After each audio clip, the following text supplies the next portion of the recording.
Hello, Assalamualaikum dan salam sejahtera. Bertemu lagi kita dalam kelas BM tahun 5 SJKC di bawah tema 5 Lestarikan Alam dalam unit 15 Mencatat Maklumat. Murid-murid bolehlah merujuk buku teks muka surat 101. Kita akan membuat aktiviti penilaian. Murid-murid bolehlah merujuk buku teks muka surat 101, kemudian fahami petikan di dalam muka surat ini. Berdasarkan kepada arahan yang terdapat di sini, murid-murid perlulah mencatat maklumat dengan memahami kandungan teks petikan ini. Mari kita baca petikan ini bersama-sama. Tong sampah mesra alam. Tong sampah mesra alam bermaksud tong sampah yang tidak merosakkan alam sekitar. Gunakanlah tong sampah seperti ini. Tong sampah ini mesra alam.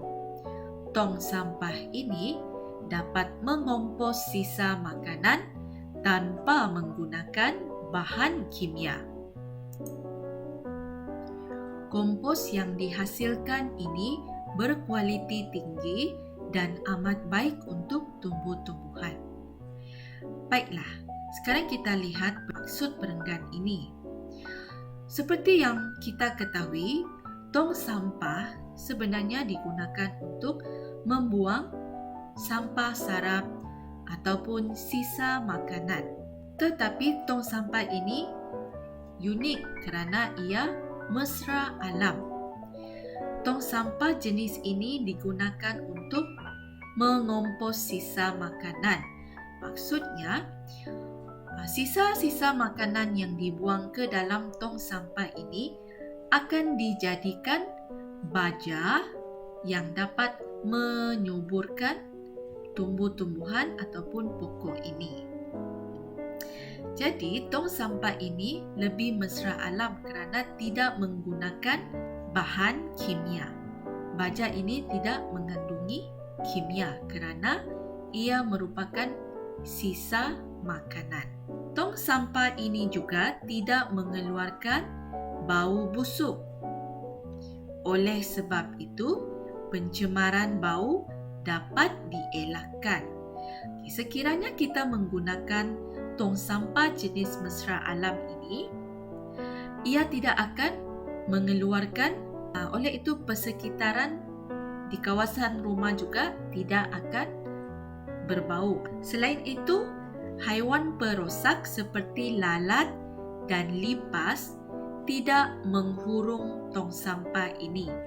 Maksudnya, oleh kerana tidak ada bau pada tong sampah ini, maka haiwan perosak seperti lalat dan juga lipas tidak akan datang ke kawasan tong sampah ini.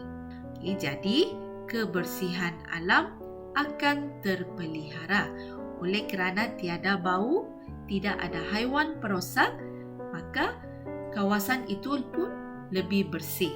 Selain itu, terdapat pili kecil. Maksud pili kecil ini ialah paip kecil pada tong sampah ini. Melalui pili kecil ini, kita dapat mengeluarkan air yang terkumpul di dalam tong sampah dari semasa ke semasa.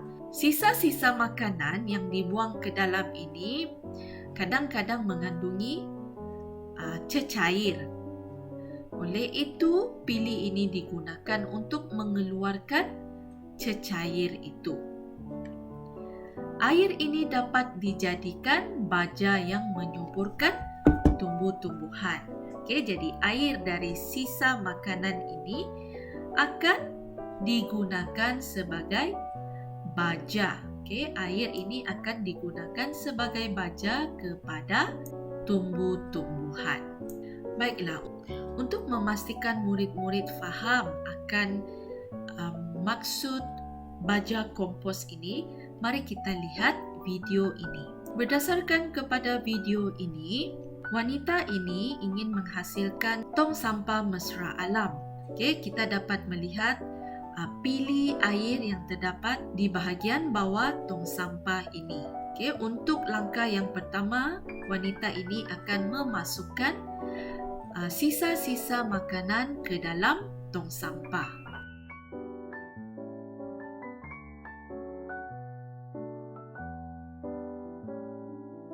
Okey, wanita ini sedang memasukkan sisa-sisa makanan ke dalam tong sampah, iaitu seperti sayur-sayuran, kulit telur dan juga sebagainya. Seterusnya, cecair daripada sisa makanan ini akan dimasukkan ke dalam bekas dan kemudian air ini akan diletakkan ke pasu bunga. Sekarang mari kita catat maklumat berdasarkan petikan yang kita telah bincang sebentar tadi.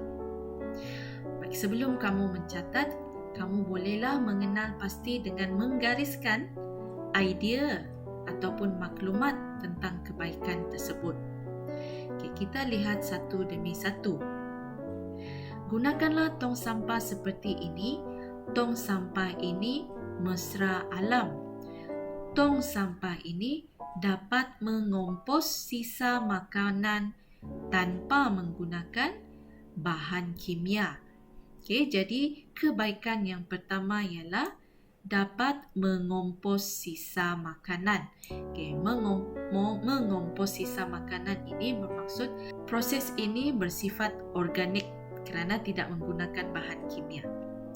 Okey, kemudian kompos yang dihasilkan ini berkualiti tinggi dan amat baik untuk tumbuh-tumbuhan. Okey, jadi murid-murid boleh gariskan berkualiti tinggi dan amat baik untuk tumbuh-tumbuhan. Okey, seterusnya, tong sampah ini juga tidak mengeluarkan bau busuk. Oleh sebab itu, pencemaran bau dapat dielakkan. Okey, kamu boleh pilih sama ada kamu tulis tidak mengeluarkan bau busuk ataupun kamu boleh tulis pencemaran bau dapat dielakkan. Okey, jadi kamu akan gariskan pencemaran bau dapat dielakkan. Okey, seterusnya, selain itu haiwan perosak seperti lalat dan lipas tidak menghurum tong sampah ini. Jadi, kebersihan alam akan terpelihara. Okey, jadi maklumat seterusnya ialah kebersihan akan terpelihara. Di sini sudah ada 4 kebaikan. Maka murid-murid bolehlah mula menulis kebaikan di dalam kotak jawapan ini dengan menggunakan kata kunci ataupun maklumat yang penting. Mari cikgu tunjukkan. Baik, ini merupakan kebaikan-kebaikan tong sampah mesra alam. Yang pertama, mengompos sisa makanan. Yang kedua, pencemaran bau dapat dielakkan. Yang ketiga, berkualiti tinggi dan amat baik untuk tumbuh-tumbuhan. Dan yang keempat, kebersihan alam terpelihara. Baiklah, cikgu harap kamu faham dengan pembelajaran kita pada hari ini. Semoga berjumpa lagi dalam kelas yang akan datang.